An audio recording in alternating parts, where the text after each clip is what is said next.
How to become disciplined, even if you're lazy. Let's be honest for a second. Have you ever opened YouTube to watch one productivity video and somehow ended up watching a guy build an underground swimming pool with a spoon? Yeah, me too. Or maybe you've promised yourself, tomorrow I'm waking up at 5 a.m. I'm going to work out, read 30 pages, meditate, drink a gallon of water, learn a language, start a business. Then tomorrow arrives. You hit snooze 7 times, eat cereal while scrolling TikTok, and suddenly it's 3 p.m. If that sounds familiar, you're not lazy. Well, maybe a little, but probably not for the reason you think. Today I'm going to show you how to become disciplined, even if you feel like the laziest person alive. And no, I'm not going to tell you to just want it more, because that's terrible advice. The first thing you need to understand is this: discipline isn't something you're born with, it's something you build. Think about brushing your teeth. Do you wake up every morning overflowing with excitement to brush your teeth? Probably not. Nobody stands in front of the mirror thinking, yes, time to scrub these molars. You just do it. Why? Because it's automatic. That's what discipline actually looks like. Not motivation, habit. Here's the biggest mistake people make. They wait until they feel motivated. That's like waiting until you feel like cleaning your room. If you've ever had a teenager's bedroom, you know how well that works. Motivation is an emotion, and emotions are unreliable. Sometimes you're ready to conquer the world. Other days, you're negotiating with yourself about whether getting out of bed is really necessary.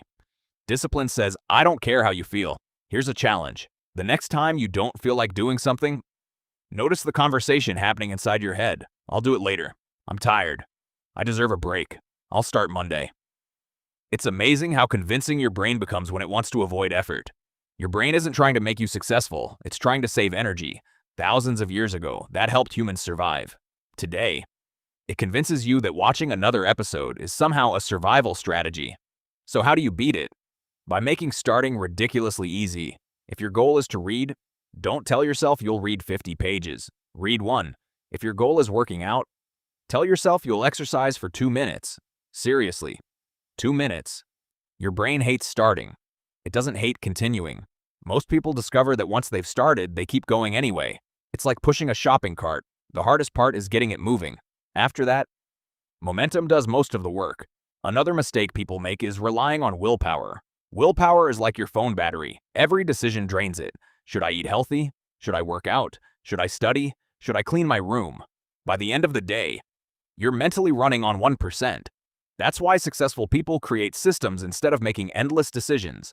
Lay your workout clothes out the night before. Delete distracting apps. Keep healthy snacks nearby. Put your book on your pillow. Make the good habit easier. Make the bad habit harder. Because your environment often wins over your motivation. Here's something that completely changed how I think. Don't focus on goals. Focus on identity.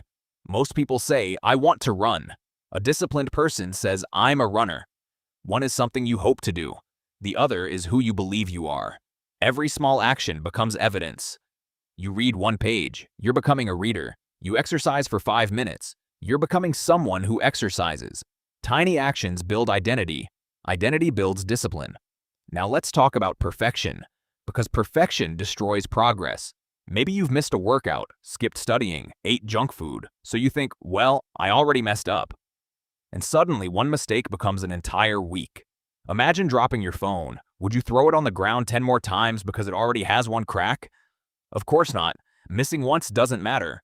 Missing twice starts a pattern. Your goal isn't perfection. It's getting back on track quickly. Here's another trick. Make laziness inconvenient. Want to stop scrolling? Leave your phone across the room. Want to stop eating junk food? Don't buy it, because believe it or not, the average person has an incredible ability to eat cookies that don't exist. Remove the temptation. Problem solved. Well, mostly. You should also celebrate small wins. Seriously. Finish studying for 20 minutes? Good. Worked out for 10 minutes? Awesome. Cleaned your desk? That's progress. People often wait until they've achieved something huge before feeling proud. Don't. Your brain repeats behaviors that feel rewarding. Celebrate consistency, not perfection. Now here's the uncomfortable truth. Nobody is coming to save you. Not some productivity guru. Not your future self. Not Monday. Especially not Monday. Monday has been blamed for enough already. The life you want gets built one ordinary day at a time. One workout, 1 page, 1 healthy meal, 1 decision, then another and another, until one day, The habits that felt impossible become automatic. If you're waiting to magically become a disciplined person, stop waiting. Because discipline doesn't come first. Action comes first. Discipline is what grows afterward. Every successful person you admire has days where they don't feel like doing the work. The difference is, they've trained themselves to start anyway, and every time they do, it becomes a little easier. So here's your challenge. Pick one habit, not 5, not 10. 1. Make it so small that it's impossible to fail. Read 1 page, walk for 5 minutes, do 10 push-ups, drink 1 extra glass of water, whatever it is. Do it every day for the next week. No excuses, because success isn't built by giant moments of inspiration. It's built by hundreds of tiny promises you keep to yourself. And every time you keep one, you're proving something, not to the world, to yourself, that you're becoming someone who finishes what they start. That's what discipline really is. And once you build it, it changes everything.